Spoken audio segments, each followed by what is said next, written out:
in Detroit, and she launched Dunamis in 2012 as an energy efficiency firm, helping businesses use green energy to lower costs. But she saw the future and imagined the possibilities. So just 3 years after founding the business, she pivoted, and Dunamis began manufacturing LED lighting. And early last year, she announced they'd expand to produce electric vehicle charging stations as well. And Natalie isn't just imagining the possibilities for herself. She chose to start her business in her native Detroit. That's where she was born and raised. And because she wanted to give back and lift up her community. And she's doing just that.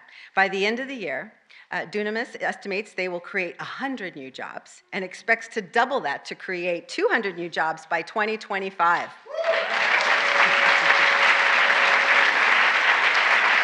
And that's what happens when women lead. So everyone, welcome one of the entrepreneurial faces of the clean energy economy, Natalie King.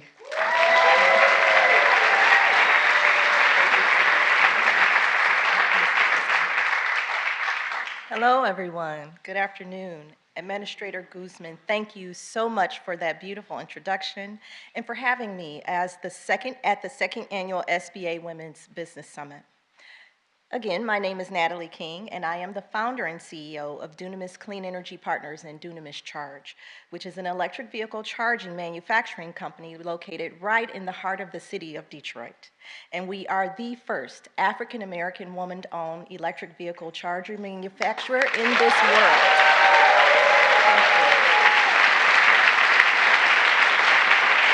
Thank you.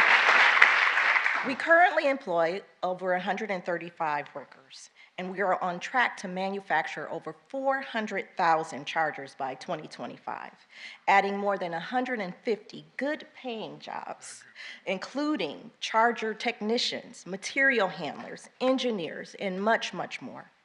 I started Dunamis in 2012, and because I believe that clean energy technology gives entrepreneurs a true opportunity to do good for our communities while being good at what we do.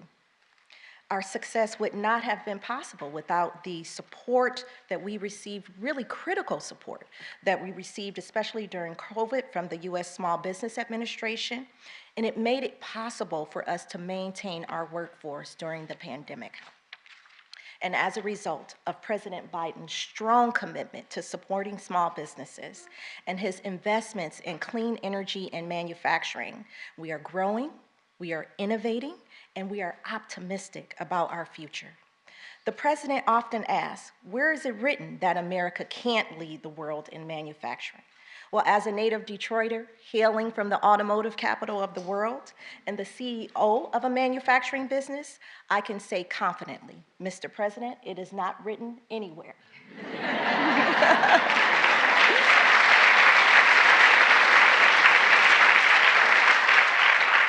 At Dunamis Charge, we believe electric vehicles are for everyone. And I'm proud to say that this country has a president that holds the same belief and who fights for small businesses that look like mine. So with that, it is my great honor and privilege to introduce to you the President of the United States, Mr. President Joe Biden.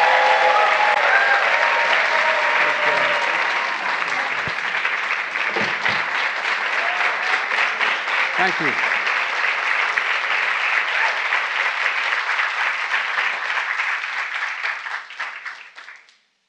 My name is Joe Biden.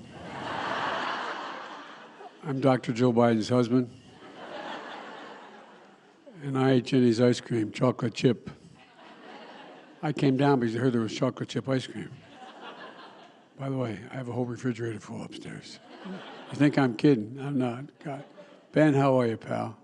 One of the best guys in the United States Congress, Ben Cardin.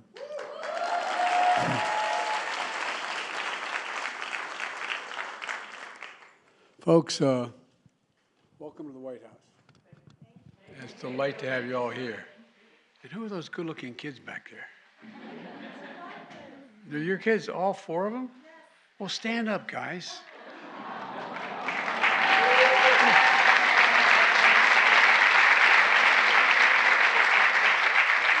Well, I want you to know, like you, I had two brothers, three in our family, three brothers, and one sister. And my sister is smarter than all of us. Not a joke. She used to be 3 years younger than me. Now she's 23 years younger than me. Yeah. She managed every one of my campaigns for office, even back when I was in high school. We went to the same university 2 years apart. She graduated with honors. I graduated. And we had a simple rule in the family. Listen to Val. My sister Valerie is incredible. So guys, be nice to your sister. You're going to need her. You're going to need her. I promise. It's the same lineup. You're the oldest. Who's number two? Number two? Who's number three? You twins? Are you guys twins? Okay. All right. This how it was in our outfit. Well, I'm so glad to see you all. Thanks for coming with Mom, okay? You got to take care of your mom. Dads are much harder to raise, but, you know. Before I begin to speak, the reason I spend a little time in the kids, I just want to speak very briefly about the school shooting in Nashville, Tennessee. You know, Ben and I have been doing this our whole careers, it seems. And it's just, it's sick. You know, we're still gathering the facts of what happened and why. And we do know that as of now, there are a number of people who did not make it, including children. It's heartbreaking, a family's worst nightmare. And I want to commend the police who responded incredibly swiftly, within minutes, and the danger. We're monitoring the situation really closely, Ben, as you know. And we have to do more to stop gun violence. It's ripping our communities apart, ripping the soul of this nation, ripping at the very soul of the nation. And we have to do more to protect our schools so they aren't turned into prisons. You know, the shooter in this situation reportedly had 2 assault weapons and a pistol, 2 AK-47. So I call on Congress again to pass my assault weapons ban. It's about time that we begin to make some more progress, but there's more to learn. But I just wanted to send my concern and hearts out to so many parents out there. I've been to so many of these sites, as Ben knows, by virtually every one. And one of the things you folks should, I know you do know, but you should focus on. You know, just like when in the military, my son was in Iraq for a year, other places, there's so many members of the military coming back with post-traumatic stress after witnessing the violence and participating in it. Well, these children, these teachers, you should be focusing on their mental health as well. And so I'm grateful anyway. Sorry to start off that way, but I couldn't begin without acknowledging what happened. And now I'm grateful all of you are joining us here today. Natalie, thank you for that introduction and for doing such an amazing thing in Detroit. Detroit, making chargers for electric vehicles in the Motor City, keeping going during the pandemic. And I wanted to welcome your son, Diop. Where's Diop? Oh, there you are, pal. How are you? You got to be proud of your mom. You got to be proud of your mom. And thanks to folks like Natalie in cities and towns all across America, we're seeing pride coming back. You know, there's nothing that just sort of saps the pride of a city or a town when they lose a business, lose a significant employer. It just feels like you got your soul ripped out. But for so many people, you're bringing so many people back. You're bringing back business all across America, not just in the East and West Coast. So look, SBA's Administrator Guzman, I want to thank you for everything you've done and for your team too, supporting small businesses across America.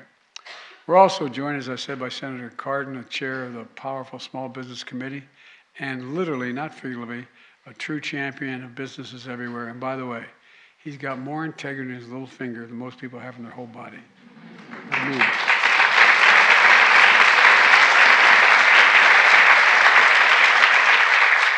And most of all, thank all of you, small business owners and entrepreneurs who have joined us today. That includes 3 incredible panelists. Sarah started her business out of her apartment with $5,000 in a startup capital.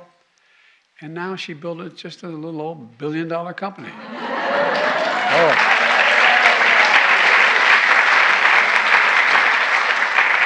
As my mother would say, God love you, dear. Whoa. Guys, you're going to be okay.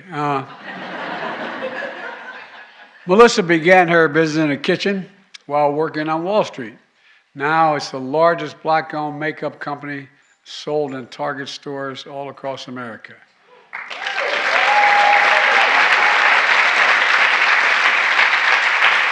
And Powell combined her business training with her lifelong passion for dance and created an exercise platform that has been used in 2,500 cities around the world. And by the way, you were here a couple months ago, performing with the dance company for Diwali celebration. You got it all, kid. You got it all. I'm not sure what's in the cards today about dancing. I'm not making any promises, but just know she can. And these women know what it takes to start a company out of nothing and build it into something that's consequential. You know, and they know how many women out there have the talent, the skills, and the commitment to start successful businesses if they only had the opportunity. I used to have a friend who was a great basketball player, and his name was Pete McLaughlin. He used to say, you got to know how to know. You got to know how to know. And that's part of what the SBA is all about, letting people know how to know. Today, it's all about lifting up women entrepreneurs and making sure they have the support they need to succeed. The businesses represented in this room stretch across industries from restaurants to architectural firms to hardware stores, plus Jenny's splendid ice cream.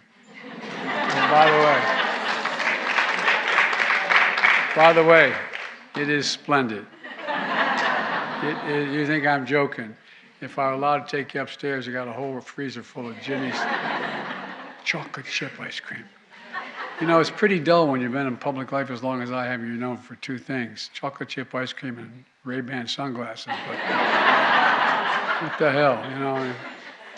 Look, your entrepreneurs, your innovators, your job creators, and small businesses are the engine of our economy, the absolute engine of the glue and the heart and the soul of our communities.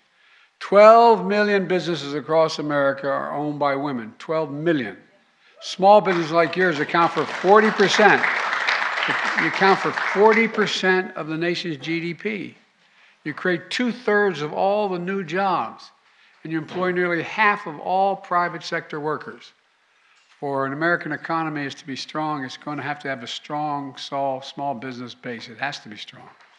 We learned that again during the pandemic. When I came into office, this economy was reeling. Small businesses were hurting. Literally, hundreds of thousands of small businesses had closed across the country. Millions of Americans, many of whom worked in small businesses, lost their jobs through no fault of their own.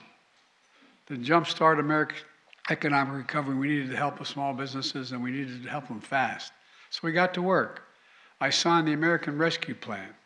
Since I took office, we've delivered more than $450 billion in emergency relief to 6 million small businesses, to help you pay your bills, to pay your workers, to keep your doors open. We gave additional support to more than 100,000 restaurants, more than 13,000 live entertainment venues, which were especially hard hit. And we powered historic assistance to 220,000 child care centers, 90% of which are owned and staffed by women. By keeping those centers open, millions of women keep their job. Working parents could go to work again, knowing their children were being cared for. It's constant. They're all connected. All this is closely connected.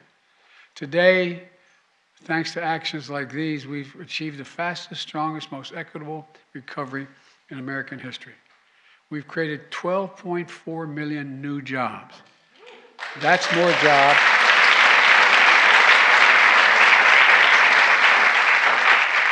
That's more jobs in 2 years than any president has created in a 4-year term.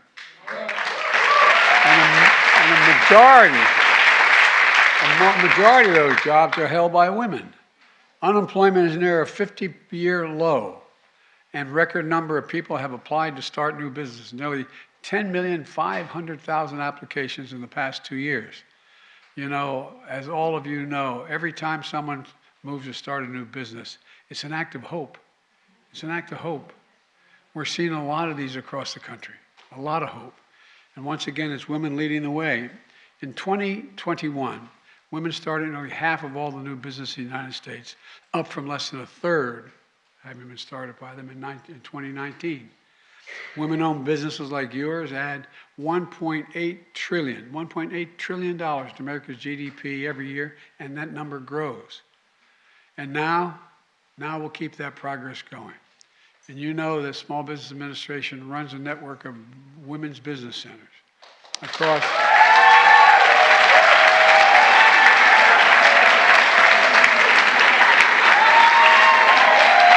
You got to know how to know. You got to know how to know across all 50 states, Washington, D.C., and Puerto Rico as well. These are places where women who want to start or grow a small business can get free business counseling, apply for an SBA loan, and compete for federal contracts. Today, I'm announcing that we're expanding the network of women's business centers to 160 centers nationwide, the largest number of all of American history.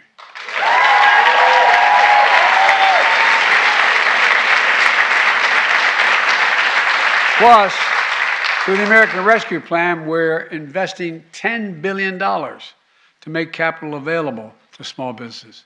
$10 billion is going to programs run by states and U.S. territories and tribal governments, which then are matched with public and private dollars, leveraging tens of billions more for small business.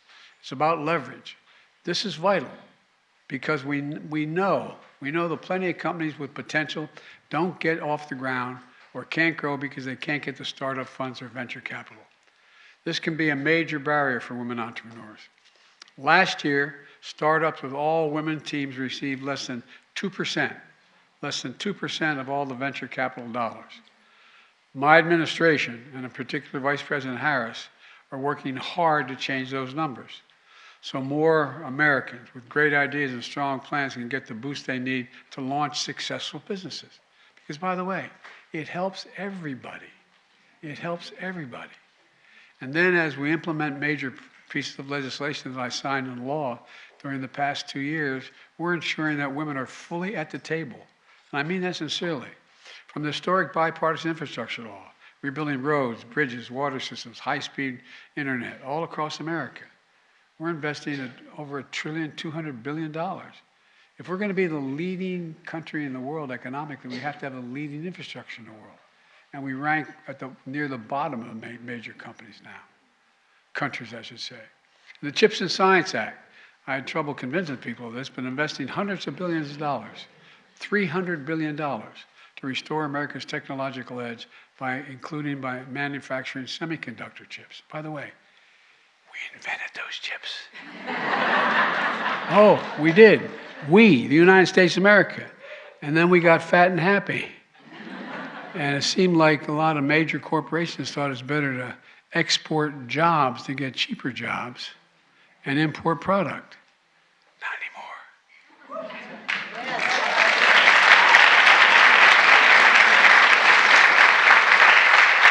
By the way, for the first time, firms receiving significant federal dollars will have to make sure the high-quality child care is available to their workers.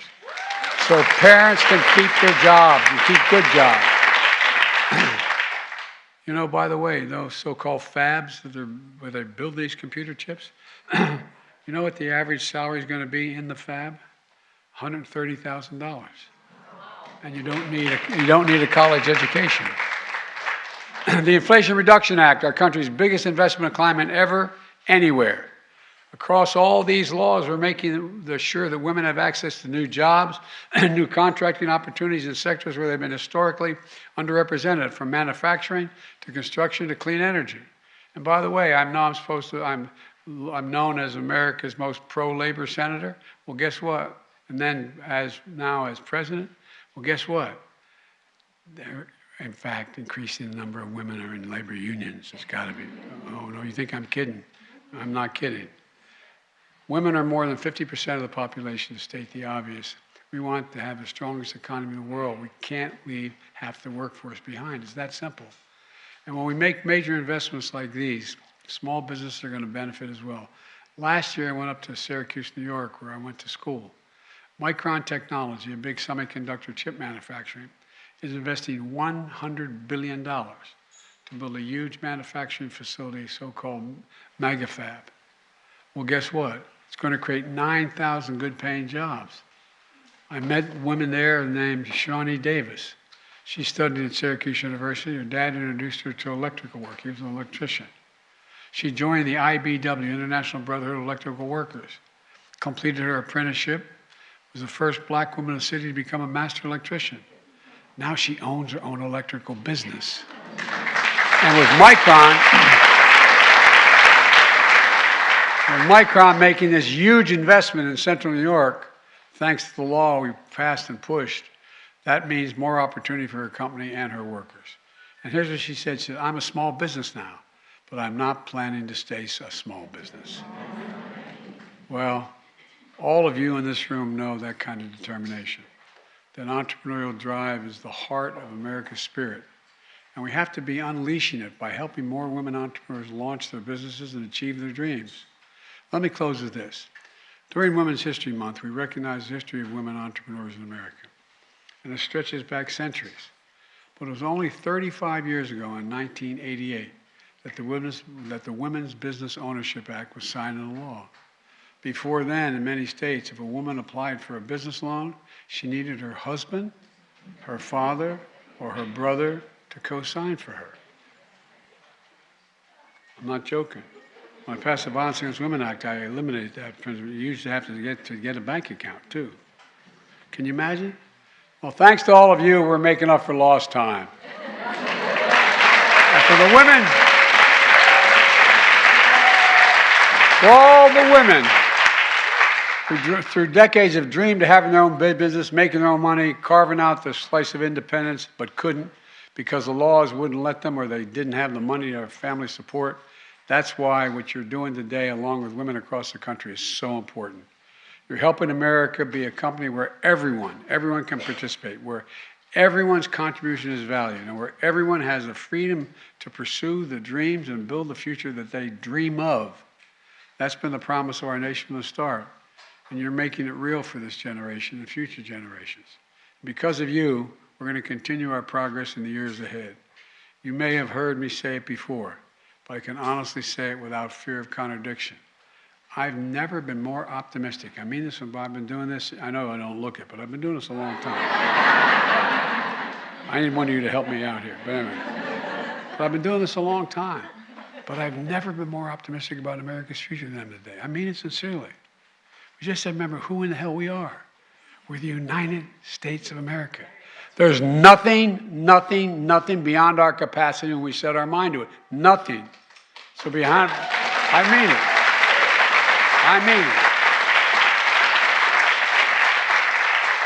That's when they asked me if I could only do one thing, what would I do? I said I'd cure cancer. They said, why is that? It's not just because cancer affects so many people. It's a big thing. And Americans began to wonder whether they could do big things anymore. Well, guess what? We're going to cure cancer. We're going to cure cancer in the next 25 years. We've just invested $5 billion more than I used to do it. So look, on behalf of a grateful nation, I want to thank you all because you're such an inspiration to so many men and women around the country. You really are. You truly are. May God bless you all, and may God protect our troops. Thank you. Thank you. Thank you. Well, I can't stay. I've got to go. But I hope you have a good conference here, and I hope you have a good round table. And there's a little thing going on around the world. Anyway, thank you so very, very much for everything.